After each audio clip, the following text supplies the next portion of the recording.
يا نبي سلام عليك يا رسول سلام عليك يا حبيب سلام عليك. آ جائے گا اس طرح کا حرف آئے گا واو کے اوپر حمزہ، تو ہم اس کو حمزہ پروناؤنس کریں گے، ٹھیک ہے جی تو ہم اس کو کہیں گے حمزہ. اب ہم دیکھ رہے ہیں کہ حمزہ کے اوپر کیا ہے، حمزہ کے اوپر جزم ہے، ٹھیک ہے چونکہ ہم نے کہا تھا کہ جس حرف کے اوپر جزم آئے گی ہم اس کو کہتے ہیں ساکن یا پھر ساکنہ، ٹھیک ہے اسی طریقے سے حمزہ کے اوپر بھی جزم آئی ہے تو ہم اس کو کہیں گے حمزہ ساکنہ، ٹھیک ہے کیا کہیں گے؟ حمزہ ساکنہ. ہاں جی ہم اس کو کہیں گے حمزہ ساکنہ. اور اس کا رول یہ ہے حمزہ ساکنہ کو پڑھنے کا طریقہ یہ ہے کہ جب بھی جہاں بھی حمزہ ساکنہ آ جاتا ہے ہم نے ہمیشہ اس کو جھٹکا دے کے پڑھنا ہوتا ہے. کیسے؟ جھٹکا دے کر پڑھنا ہوتا ہے. صدا صدا ہاں جی ہم نے صدا. کیسے ہاں جی ویری گڈ. ہم نے کیسے جھٹکا دینا ہے؟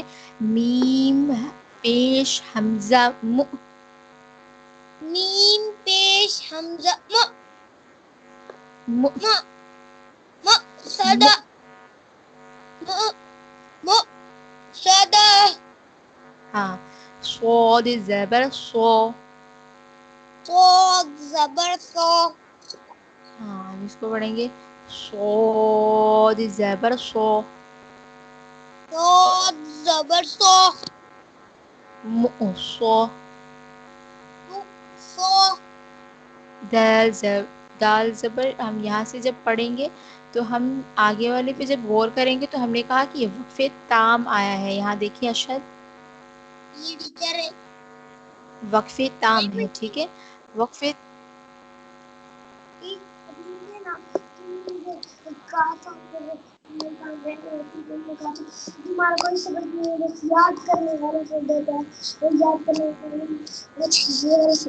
اوکے کوئی مسئلہ نہیں ہے اشد. ہم آپ بعد میں اس کو ڈسکس کیجیے گا، کوئی مسئلہ نہیں.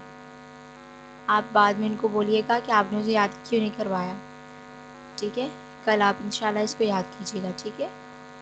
اچھا یہ کہ وقف تام ہے، وقف تام یعنی کہ جب ہم وقف آیت ختم ہونے کی علامت ہے، ٹھیک ہے ہم اس کو پڑھیں گے یہاں ہم وقف کریں گے. جب ہم وقف کرتے ہیں تو کیا ہوتا ہے آخری حرف پر اگر گولتا ہو تو ہم اس کو ہا ساکنہ میں چینج کر دیتے ہیں.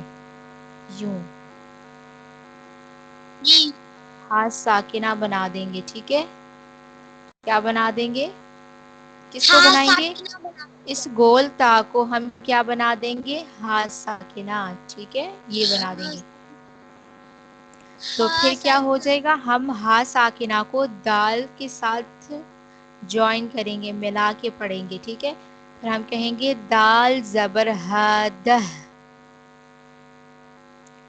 دال زبر دہ. صاد صاد صاد. صاد. صاد مستعلیہ ہے، موٹا پڑھیں گے، ٹھیک ہے صو صاد. صاد صاد. اوکے سمجھ آیا آپ کو؟ جی انشاءاللہ ٹائم پوچھو تو آپ یہ سارا رول یہ سارا لیٹر آپ نے مجھے رول کے ساتھ مجھے سنانا ہے، ٹھیک ہے آپ نے اس کی آپ کا ہوم ورک یہ ہے کہ آپ نے اس کی پریکٹس کرنی ہے گھر میں.